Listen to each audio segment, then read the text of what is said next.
Well, folks, yeah, I'm new to the streaming thing, but I wanted to react to the launch of DJI's newest action camera, the Nano. And if you're not familiar, just today on 9/23/2025, DJI did launch their newest lineup.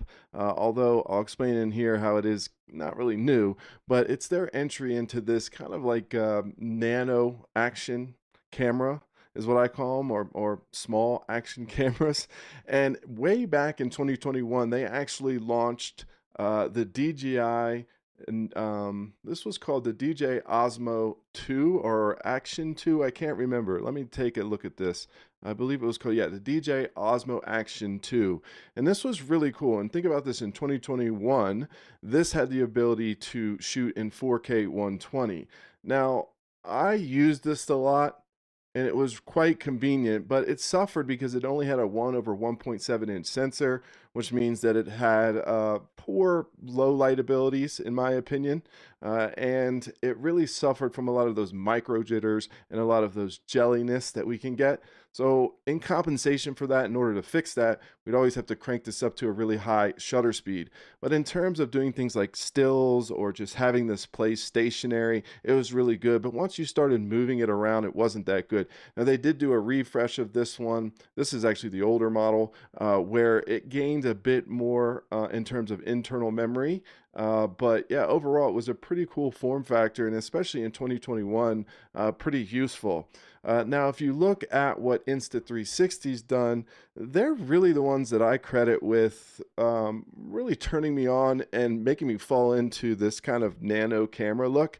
Now, this is the Insta360 Go 3S, but one of the fallbacks here, at least for me, and some of this is just a personal thing, and some of it is just, it is what it is. These would only shoot like 4K 30, 4K 24 frames per second. They would only shoot in 8-bit. There was no real log that you could use, and I don't suggest using log in 8-bit color if you're someone that wants to color grade. I really, there was a lot of things that were left to be desired. And one of my biggest criticisms of Insta360 is they kind of use what I call the Apple model, and that is go out and build me the best small micro action camera you can. Now start taking away features and we'll version people to death. And I mean, this is an example. You have the Insta360 Go, and then now you have the Insta360 Go 3S. You know, again, I just think they held back a lot on us, and they're just, it's just kind of a money grab for them. Instead of having like standard releases, they're just going to version us to death and try to get money out of us. So I'm not a big fan, as well as some of their business practices. But overall, I will give it credit because it's great in terms of stability.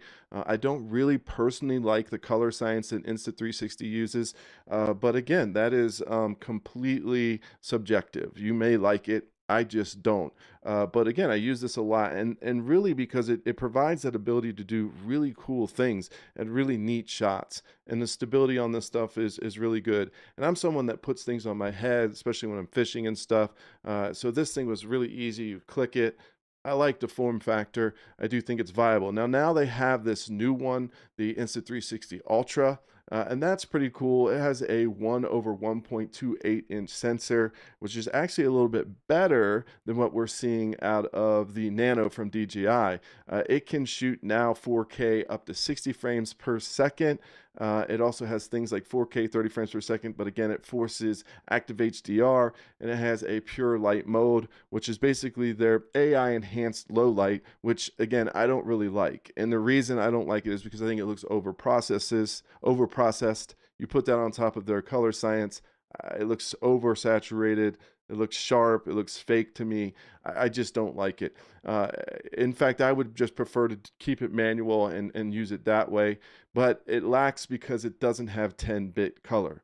So I think that's a big drawback for a lot of us, seeing as now we're seeing the Nano launch and it does have 10-bit color. So in terms of the Nano, we are seeing a slightly lesser sensor out of the Nano at a 1 over 1.3 CMOS. It does have an aperture of 2.8, but again, this one had an aperture of 2.8. But remember, aperture on a 2.8 on a lesser than sensor, isn't going to be as good. You're not going to get as much dynamic range. And really, the best way to think about the Nano right now is they took the Action 5 Pro, which has a good dynamic range, and they shrunk it down and they made it into the Nano. So that's kind of the way I'm looking at it. There's probably some other small differences, but again, I don't know because it just launched today. Now let's talk about really quickly before we get into watching the launch video together. I am going to purchase it. I'm going to purchase it with my own money, and I think that's important. Uh, One of the things I've kind of gotten into this game, and especially on the action camera side, is day one reviews, folks. I'm not dogging on any creators because we're going to take a look at some creators that I respect greatly. This is not a flame on them. I understand what they have to do in order to be full time. So it's not a dog on them. I'm just saying that a lot of them won't have many negatives if there are any, and maybe there aren't any, but you need to take that with a grain of salt. These are going to be all sponsored people, or at least people that have gotten the camera for free. And you know, it is refreshing because there's one creator we're going to look at and react to where he does kind of at least share some of his thoughts when they go into comparing it to the Insta360 Ultra. And a quick word about the Ultra. The Ultra is a completely different form factor than this, so it's bigger.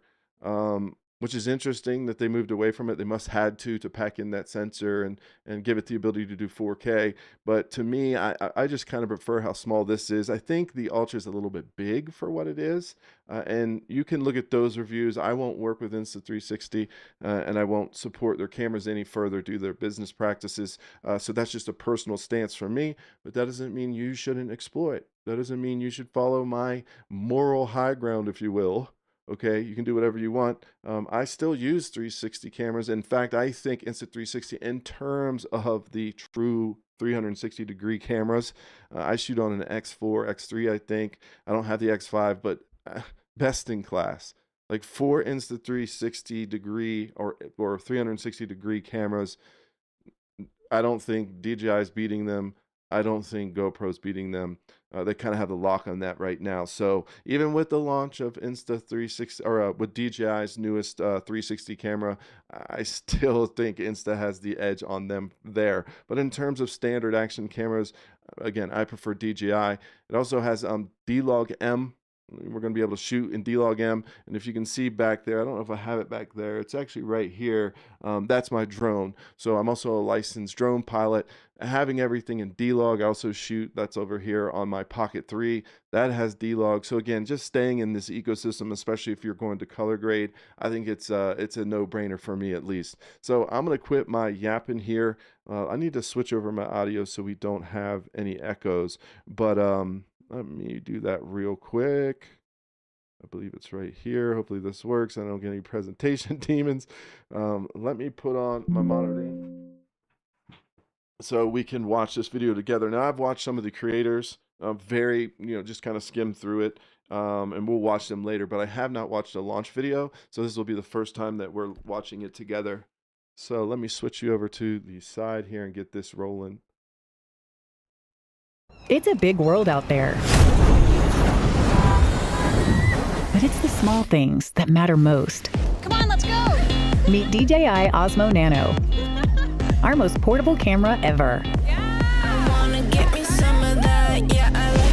Equipped with a 1/1.3-inch sensor, Nano allows you to capture remarkable sharp images in vivid detail.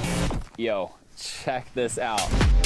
Dude, this glacier out here is absolutely incredible. Capture every moment with strong low light capability and high dynamic range. And see it all with 143-degree field of view. That's a big one. When your adventure gets a little bumpy, This bridge is gnarly. Nano's advanced stabilization keeps your footage smooth by eliminating shakes and jitters. The dual-sided magnetic design makes mounting easier than ever. All right, let's go drive this thing. Get superior sound with Osmo Audio direct microphone connection. This car feels amazing.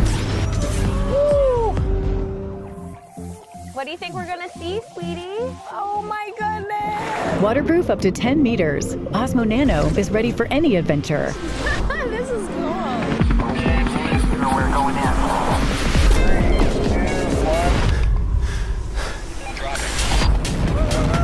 Level things out with Nano's horizon balancing and capture every detail with up to 120 frames per second in full 4K. So sick. See a billion colors with 10-bit color and D-Log-M. Ready when you are. Simply tap to start auto recording with Osmo Nano. Enjoy up to 200 minutes of uninterrupted shooting on one charge. Running short on time? Get 80% charged in just 20 minutes. Switch between horizontal and vertical shooting with ease. Nano's Vision Dock serves as a high-quality display, a remote photo trigger, and a high-speed file transfer hub. Come on, team. Let's go. Woo. Testing out the new camera. This thing is legit.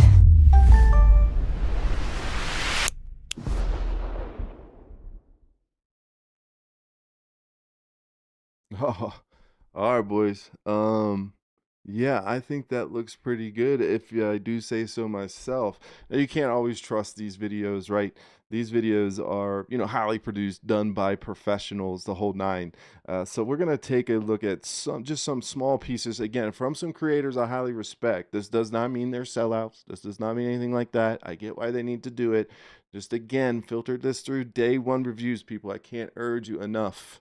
Wait for some people that are going to buy it on their own money. I'm not trying to hype my channel. I'm just trying to say that your boy is honest, and I think it's important to keep that integrity. And there's actually one creator that we're going to look at. I'll just spoil it, Potato Jet. Now, if you don't know Potato Jet, I love me some potato, for sure. Potato Jet, actually, I think he does a really good job. He must have a really good rider, similar to like a rider I have, where it's like, hey, listen, I'll work with you, but I am not letting you have editorial control. You're not going to tell me what to say. You can give me talking points, absolutely, because that's just the same as I would do for research, but you're not going to tell me some narrative and just turn it into a commercial. And some of these are kind of that way.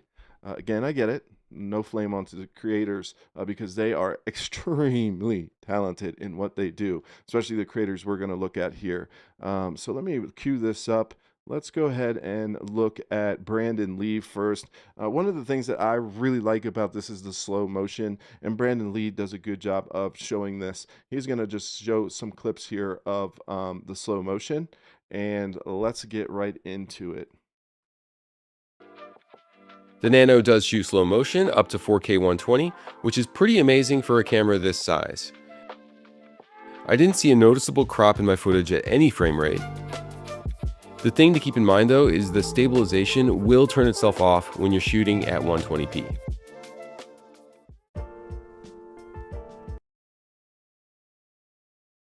So I know that was short real quick, but let's watch that again because I'm gonna go ahead and say that looks darn good. It was interesting that he makes note that they did turn off the stabilization at 120, but let's look at this again.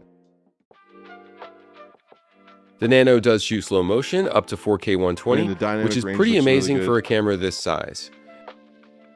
I didn't see a noticeable crop in my footage at any frame rate. The thing to keep in mind though is the stabilization will turn itself off when you're the thing to keep in mind though.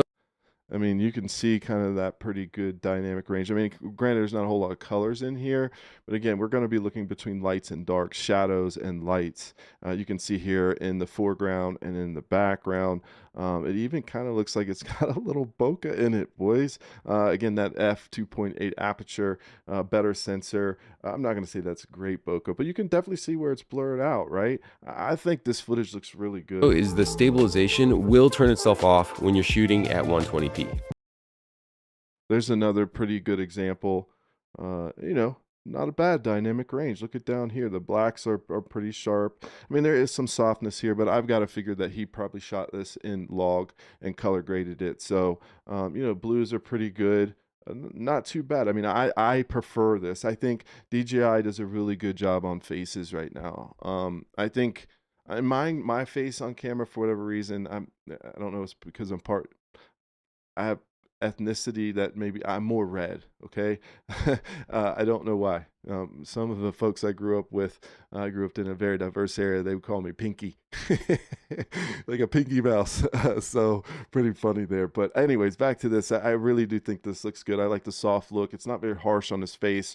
Some argue maybe that it does not do a good job of exposure. But again, this is in 120 frames per second. I don't know any details. Is this automatic? Doubtful. He probably has it locked in the 180-degree rule. So Jason Lee is someone that I'll link down below. He did a really good job on this, and I do respect him quite a bit. Now, the next person we're going to take a look at here is Devon, another Titan in this space. Let's look at some of his footage here. I don't know what he's talking about, but stabilization on this camera. Okay. So there's two different modes of stabilization that you have access to. You have rock steady, and then you have horizon balancing. So in the rock steady, if you sway side to side, you're going to see the horizon dip left and right. Whereas on horizon balancing, if you sway side to side, it's going to keep the horizon completely level the entire time. And you could go up to 45-degree angle with that horizon balancing left or right. Now, how this works is basically the camera punches in on the footage a little bit, and then it stabilizes it. So when it's turned off, you get more range with this lens. You get the full width of the lens. And then when you put on the different levels of stabilization, I just saw a little bit of micro jitter there. We back it up and you look really close. You look up into these trees. Range with this lens, you get the full width of the lens right there. And then when you put on the different levels of stabilization, it punches there's in. Some jitters there as well. You also have the ability to change the width. So you have the standard D-warp, which little is what I'm using right now. So it makes it look not so bubbly, and it has just a nice wide look to it. Then you have a wide, and then you have an ultra wide. So if you're doing something like mountain biking or something, you want to see the full width. I mean that's a good. Look at that. Again, I like the colors here. I prefer them. To me, that looks more natural. Yes, they are soft. I'll admit that. They're not as punchy as some of the other ones. But and also when he had it even in the D warp, it looks like it'd be good for vlogging. But really, all the modes are wide, and it just crops in a little bit, changes the kind of look of it. See, that's D warp and rock steady. But they're all wide lenses. He doesn't have his hand extended. So a few different options on how you want it the almost image looks to like look, an 11mm equivalent. I don't know exactly what it is. Personally, see if I can find I like the look of the rock steady. Gives you a nice wide lens, and it's still super stable, but you just don't have that horizon locked. And sometimes it's actually kind of cool to have the camera dip left and right. It just feels kind of natural versus the horizon balancing where it's just always stable. It's like a gimbal. So it just depends on the kind of look I agree with him there. Like when I'm riding a snowboard, kind of feel that you I don't lock the horizon. Footage. But check this place out. We're almost to the top of a mountain here. Again, I think it looks good for that small camera. I'm pretty impressed. I don't want to steal his thunder. Again, link down below. Really strong creator as well. Great reviewer. Does a pretty good job. He doesn't really mix in, and not a dog on him. Get it? He doesn't really say anything negative too much about it. But as you can see there, I mean, I saw those jitters, and that's just, I mean, you're going to get that out of Action 5. You're going to get that out of a top tier bigger action camera. It's just the way that this digital stabilization works right now. If you want something that's better and avoid those jitters, I highly recommend the Pocket 3. But again, it's a hybrid. It's not really an action camera. I wouldn't want to take that snowboarding, for example. So the last one I want to look at here is Potato Jet, and he's going to be comparing this with the Ultra. So let's take a listen to what he has to say.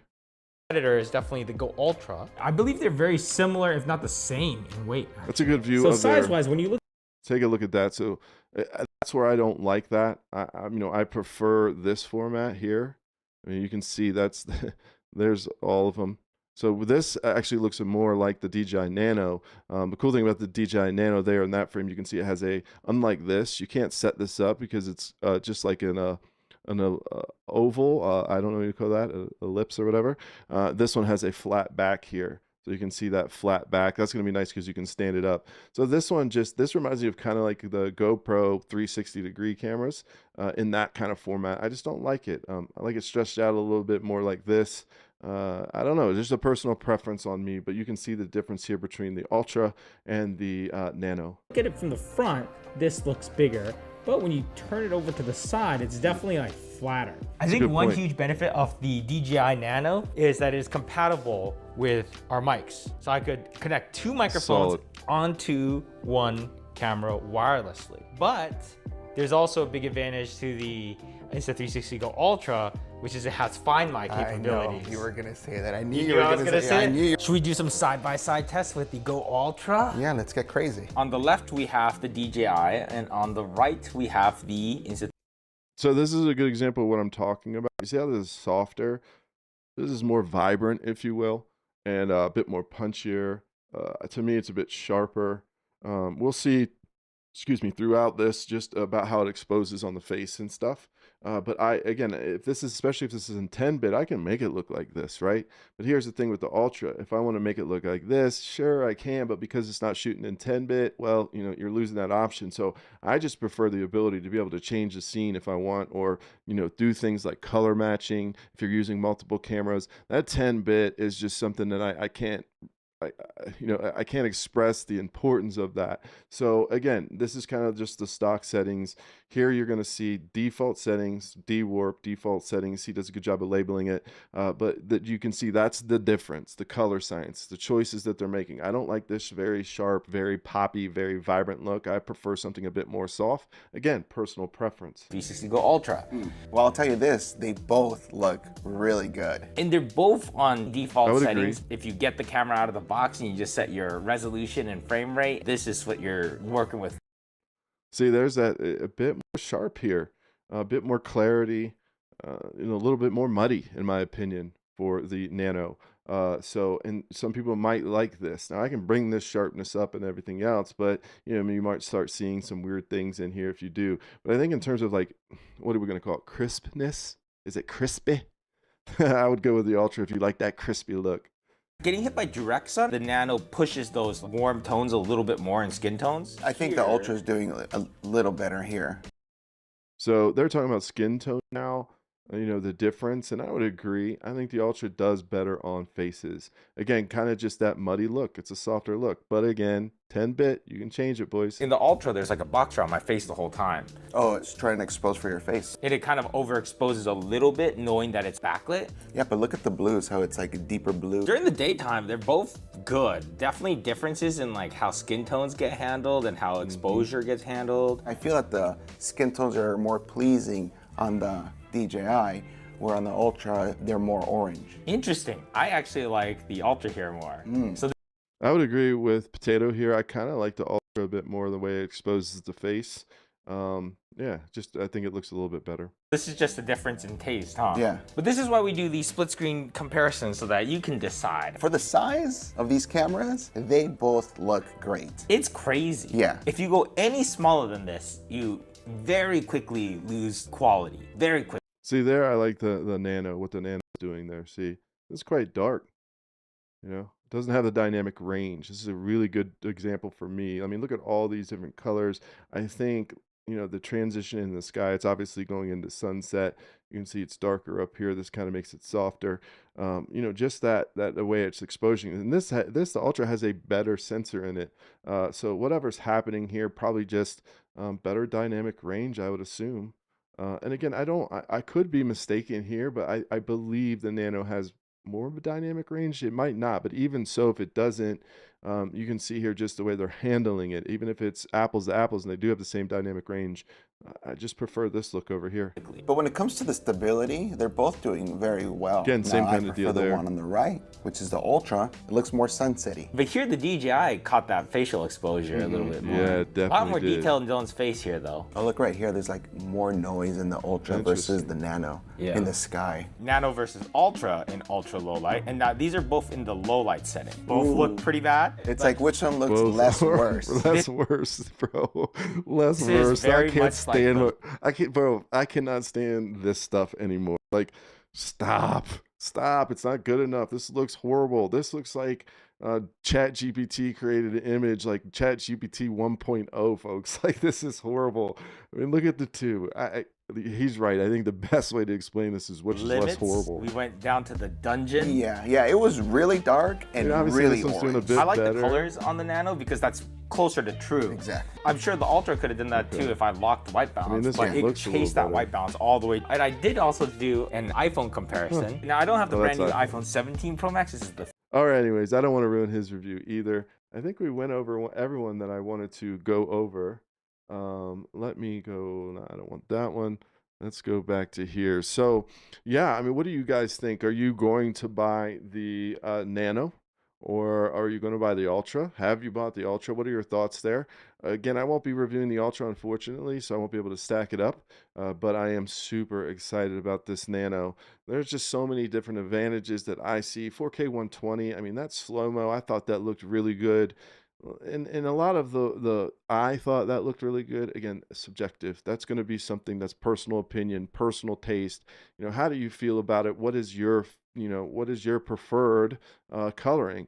And where it breaks down to me with that argument, and no shame if your game, if you prefer Insta, or it's just that the 8-bit, right? They're just still holding back that stuff.